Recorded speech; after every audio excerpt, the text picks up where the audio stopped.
Salut à tous, vous aurez constaté que le chamanisme est à la mode. Il y a le chaman des champs, le chaman des villes, le chaman mongol, le chaman des forêts et même la chamane du cinéma avec Cécile de France qui joue le rôle de Corinne Sambrun dans Un monde plus grand. Alors si le chamanisme mérite ses lettres de noblesse, tant qu'il nous fait prendre conscience d'une réalité bien plus complexe et vaste que celle que nous avons devant les yeux, il est parfois critiqué à cause d'une plante considérée en France comme une drogue. L'ayahuasca mérite qu'on s'y intéresse. À ce titre, je vais avoir le plaisir de recevoir dans une poignée de secondes Sébastien Cazaux-Dehors.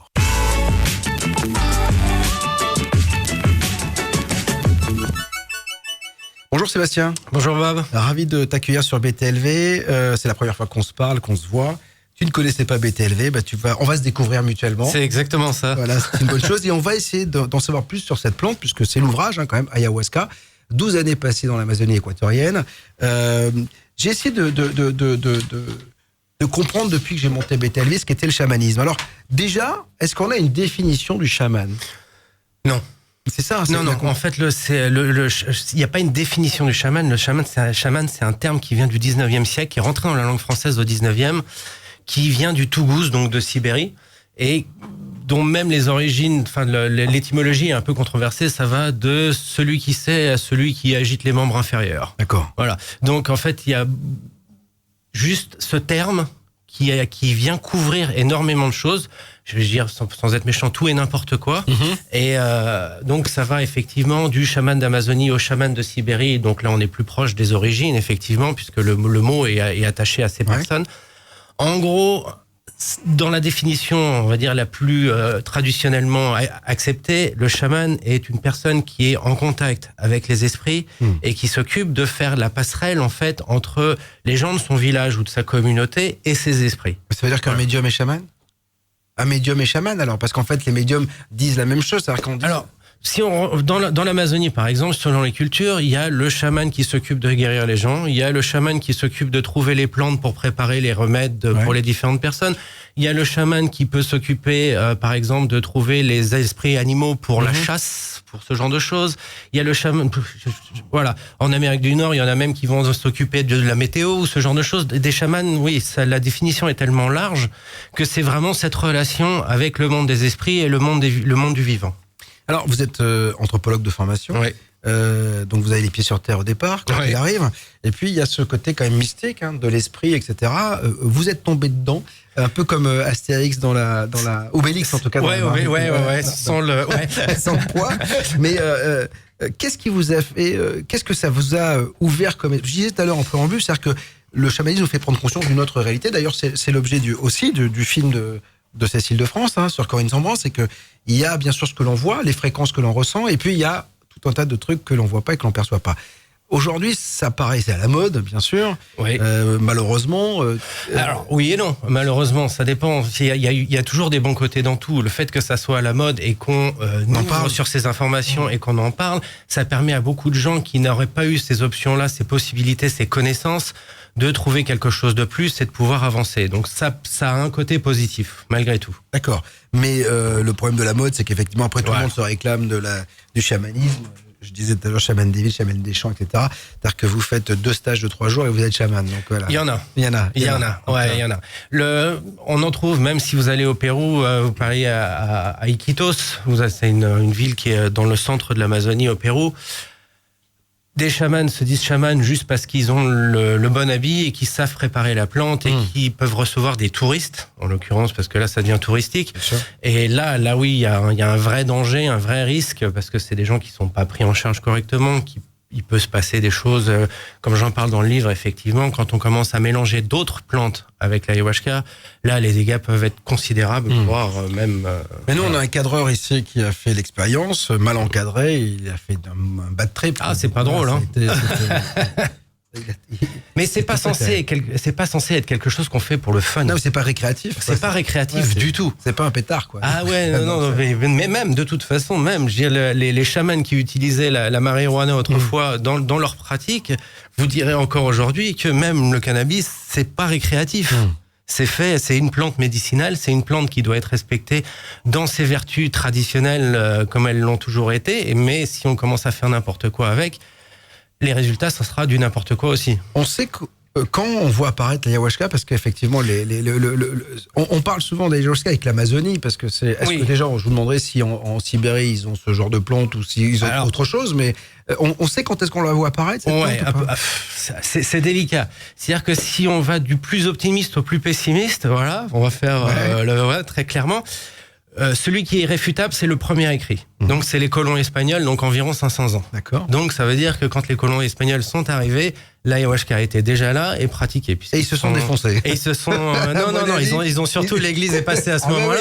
Elle dit non, ça va pas aller du tout. Et donc ils ont ça a été interdit. Ça a été interdit directement.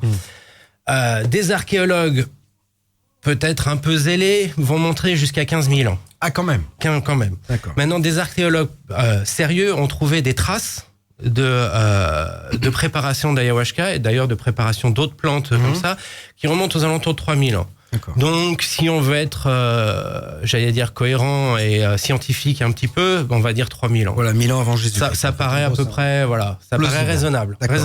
Je disais tout à l'heure, Sibérie, il y a on prend pas d'ayahuasca, les Mongols. Non. Ils font autre chose ou pas? Alors eux, c'est des trans qui sont liés au tambour principalement. Voilà. Tambour, donc voilà.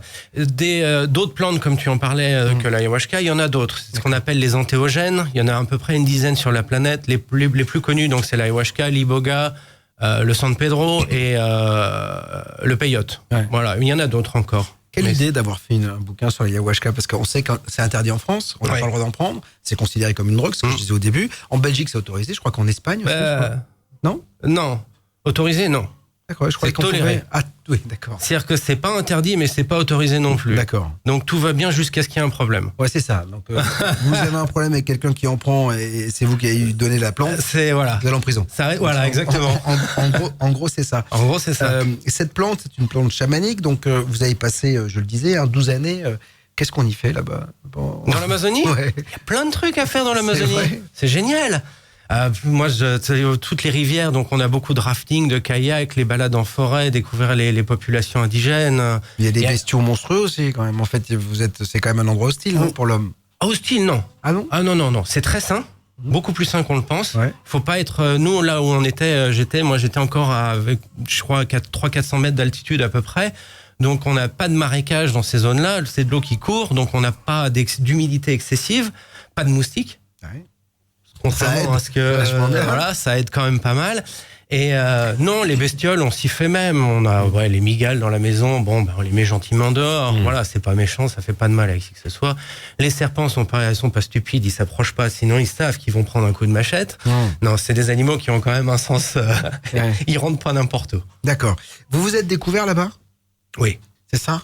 Ouais. Parce que votre quête de départ, c'est quoi? C'est de découvrir un pays et puis vous êtes pris pour le truc, ou vous y êtes déjà allé en disant je vais essayer de découvrir cette culture, etc. J'ai eu le premier contact avec l'ayahuasca et avec l'Équateur et avec l'Amazonie il y a une vingtaine d'années. D'accord. J'étais parti à 19 ans pour travailler quelques mois avec les Indiens, les Chouars et les Achuars, sur un projet d'ethnobotanie. Donc déjà là, j'étais plus très loin de la thématique.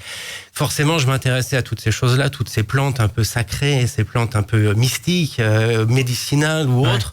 Et forcément, ça a été ce premier contact-là. Ensuite, moi, je suis reparti. J'ai fait d'autres expériences en Afrique, en Amérique du Sud, ailleurs, voilà. Et je suis parti à un moment donné pendant plusieurs mois en Papouasie-Nouvelle-Guinée. En tout, je suis resté 1 an dans une tribu en Papouasie-Nouvelle-Guinée. Et je travaillais en Australie à ce moment-là pour faire mon doctorat. Et après avoir fini tout ça, c'était de rentrer et savoir ce que j'allais faire. Donc, j'ai réfléchi rapidement. Et étant la 4e génération d'hôteliers, et avoir promis, juré, de reprendre que je le ferai jamais, que je le reprendrai jamais. Évidemment, à ce moment-là, je me suis dit, finalement, c'est peut-être pas une bonne idée, mais je vais le faire dans la jungle. Ouais. Voilà. Comme ça, je garde, j'ai un business que je peux monter là-bas, je reste avec les pieds dans la jungle, et ça me permet effectivement de vivre. Voilà, exactement. Donc ça a été le projet, j'ai monté un hôtel dans l'Amazonie. D'accord. Et ça a fonctionné? Oui, toujours. Et qui vient, en fait, vous disiez c'est les touristes, est-ce que les gens ont une mauvaise approche? Alors si vous entendez un petit bébé, c'est la descendance de Sébastien, peut-être chaman futur, voilà. Mais donc n'hésitez pas à en profiter, parce que les râles d'un bébé sont toujours très agréables. Ça me rappelle mes enfants qui sont bien grands maintenant.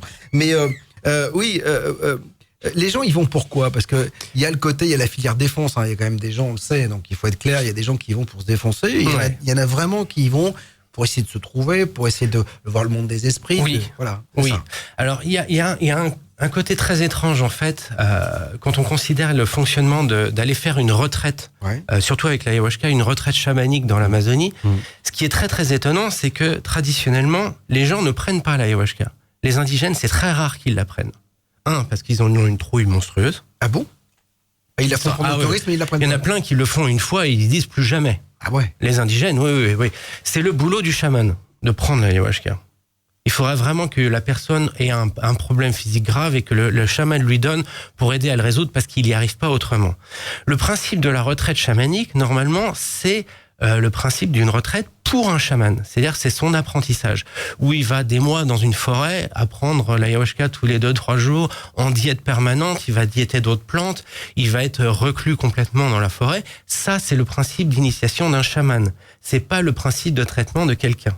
Normalement, un patient X, normalement indigène, va voir le chaman en disant « Docteur, je vais pas bien, voilà, et je vous explique le problème. » Le chaman prend l'ayahuasca et soigne le patient. Ah, c'est marrant parce que c'est pas du tout l'image qu'on en a. C'est pas du tout l'image qu'on en a. On a la sensation que les mecs vont là-bas, ils prennent l'ayahuasca, se font un trip, ils voient des esprits, ils voient tout ce qu'on peut projeter, c'est souvent ce qui nous... Là, on est déjà plus dans une conception effectivement occidentalisée de la chose. Voilà, je viens de me défoncer, quoi, un peu. Alors que c'est pas du tout l'essence même de l'ayahuasca, où c'est la retraite chamanique. Et c'est vachement intéressant ce que vous dites. C'est-à-dire qu'en fait, c'est le chaman qui a besoin de prendre cette plante pour comprendre. Pour comprendre ce qui se passe énergétiquement, voilà, physiquement. Ah ouais, c'est pas du tout la même chose, quoi. Il cherche quels sont les esprits qui auraient pu être offensés par telle ou telle action. Il cherche les conséquences, d'où viennent les... Mais ça veut dire quoi? Ça veut dire que les gens qui font prendre l'ayahuasca sont pas très honnêtes, alors? Alors, ou alors il y a c'est adapté. C'est pour ça que le livre, je l'ai appelé Ayahuasca néo-chamanisme et néo-ayahuasca. Oui. C'est qu'on est dans les nouvelles pratiques. Voilà, dans les nouvelles pratiques qui ont énormément de sens d'un point de vue occidental. Nous, on a besoin d'avoir, quand on fait quelque chose, un ressenti concret et direct. On a besoin de comprendre les choses, de les ressentir, parce que sinon, ça nous passe 10 km au-dessus du cigare. Voilà. Donc, en fait, c'est une adaptation face à des besoins. Un besoin d'une population qui ne voit pas les choses de la même manière. Si vous allez, et moi pour l'avoir fait plusieurs fois, la grande difficulté, c'est que quand on est face à un chaman indigène qui va faire un traitement de manière traditionnelle, c'est-à-dire que sans que l'autre personne le prenne, ou prenne l'ayahuasca, ou qu'elle le prenne, il va expliquer les choses de son point de vue, c'est-à-dire sur un point de vue culturel. Et qui est pas du tout le même que la personne qui le reçoit, ce qui est très logique. Dans beaucoup de cas, par exemple, chez les indigènes, s'il s'est passé quelque chose de mauvais dans la vie d'une personne, c'est qu'il a offensé un esprit de la nature quelconque, il a dû couper un arbre sans faire attention, sans demander l'autorisation avant. Le chaman va dire là, c'était pas bien, là, il faut faire quelque chose, tu vas refaire une offrande, dire pardon à la forêt, faire ta mea culpa avec la nature, et les choses vont s'arranger, ça va rentrer dans l'ordre. Ce qui est exactement le même principe qu'un traitement psychothérapique. C'est-à-dire qu'en fait, on donne la solution. Si la solution est acceptée, le corps l'accepte. Voilà. Et le dialogue se faisant correctement, chez les indigènes, ça passe directement dans le corps. Voilà. Parfois, les indigènes auront besoin aussi de prendre l'ayahuasca, donc le chaman leur donnera quand il y a des problématiques un peu plus profondes, qu'elles soient physiques ou psychologiques. Et là, oui, ils vont leur donner. Alors, c'est un livre assez clair, parce qu'en fait, il y a des questions et vous y répondez. Donc, en fait, c'est assez limpide. C'est presque un lexique sur l'ayahuasca. On parle de cérémonie, on parle de tout cela. Alors, justement, il y a une question. Qu'est-ce que l'ayahuasca fait dans notre cerveau? Parce qu'effectivement, moi, tous ceux qui l'ont pris, j'en ai parlé ici avec un cadreur, avec Stéphane Alix aussi, qui l'a pris plusieurs fois. Ça provoque des choses assez particulières. Parfois, c'est un vrai bon trip, parfois, c'est violent. Qu'est-ce que ça provoque? Et c'est jamais deux fois pareil. Donc, c'est quoi? Parce que moi, je suis d'une génération où on avait le LSD. C'est-à-dire qu'en fait, voilà. Est-ce qu'il y a et d'ailleurs, tous les sceptiques et tous les plus rationalistes disent, attends, c'est une drogue comme le LSD. C'est-à-dire qu'en fait, tu vois, c'est toi qui le fabriques. Alors, en partie, de toute façon. et tout ce qu'on voit, c'est nous qui l'amenons. D'accord. De toute façon. Ça, c'est sûr. C'est tout ce qu'on a enfoui au fond de nous qui ressort